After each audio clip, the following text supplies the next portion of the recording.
Mother Nature has bestowed upon us countless blessings. However, it is nothing but our sheer ignorance that has made us deprived of acknowledging such precious resources, and terracotta is one of them. Terracotta is a type of fire clay, typically of a brownish red color. It is used as an ornamental building material and in modeling. This pre-medieval art form is one of the foremost expressions of imagination. As per the Hindu religious belief, due to the integration of 5 elements encompassing the earth, the fire, ether, water, and air, auspiciousness is embedded in the foundation of this marvel element. The history of this natural element goes back to the era of Indus Valley civilization that remained prevalent from 3300 to 1700 BC, where it was used as an ornamental building material and for making household equipments. The exquisiteness of terracotta can be grasped from the fact that a myriad of prehistoric terracotta artifacts have been discovered in India, mainly in the form of deities. Today, terracotta is still used in pottery and art for home and beyond. Whether it's the Karwa pottery of Madhya Pradesh, the Mullala art of Rajasthan, the Panchmura long net sculptures from Bankura district of West Bengal, the Bomaikolu figures from Tamil Nadu, the rainbow-colored Kobharghar sculptures from Bihar,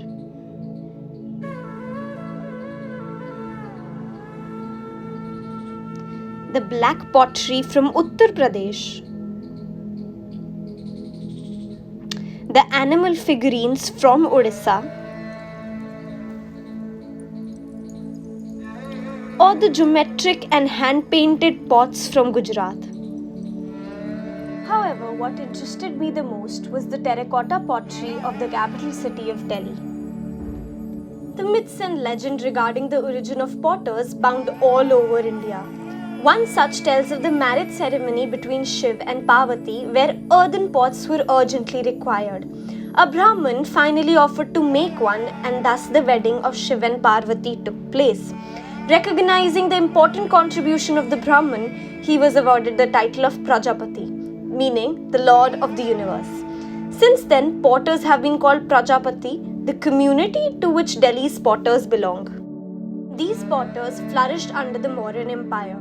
These artists used their palms to create round pots with narrow necks for household or utilitarian needs, such as jugs, bowls, storage containers, etc. A majority of this Prajapati community migrated to the neighboring states of Rajasthan, Haryana, and Uttar Pradesh. However, a small portion continues to reside within a small lane of Uttam Nagar known as the Kumhar Gaon. The methods adopted by the potters are similar to those employed in pottery traditions by their ancestors. Black, red, and yellow clay in the form of small pieces is obtained from Rajasthan and Delhi. This is mixed and dried, after which water is added to it. The resulting mixture of wet clay is filtered through a fine sieve to remove pebbles.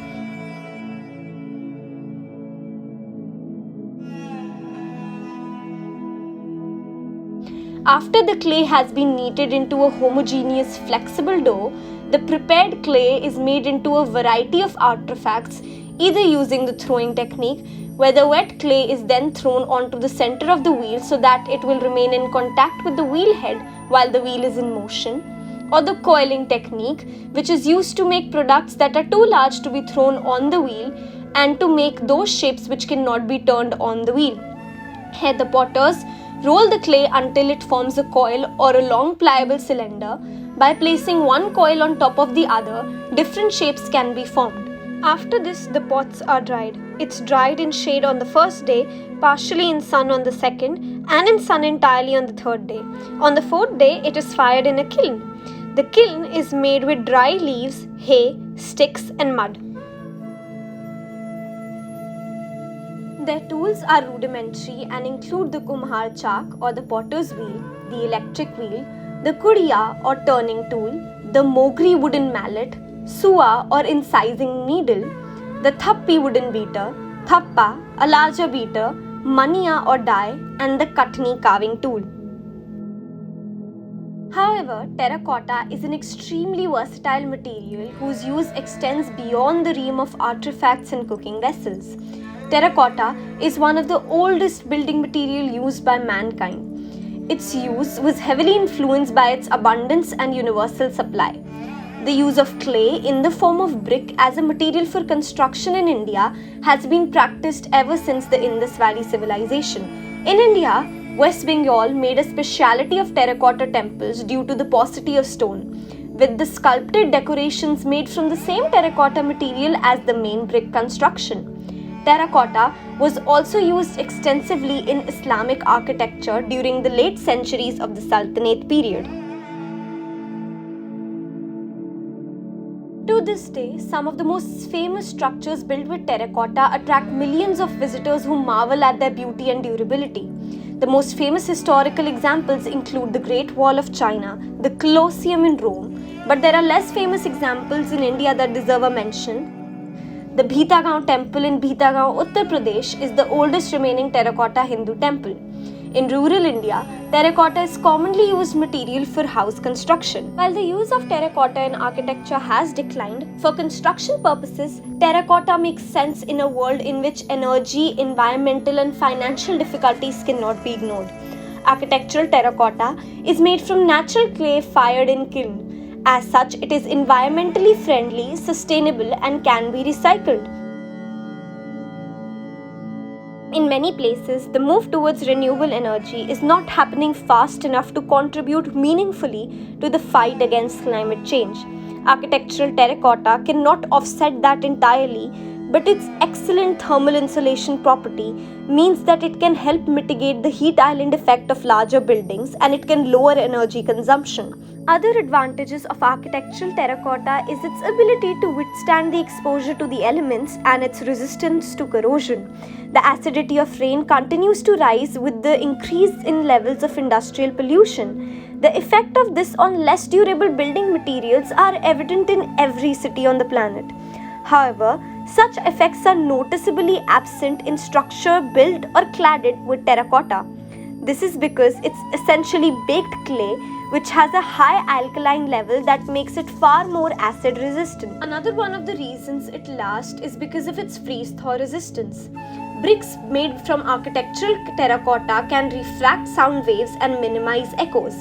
In addition to decreasing the echo inside a building, the bricks can also provide insulation against external noise, which makes it an ideal material for those looking to reduce the amount of city noise that filters into their work and living space. During the manufacturing process, the clay is fired at such high temperatures that it becomes almost fireproof. For this reason, the bricks can withstand large, intense fires for longer than any other building material. This is not to say that it's entirely fireproof, but that their durability, even in a raging inferno, is remarkable. In light of these advantages, it is understandable how a material like terracotta has great potential of growth in the future.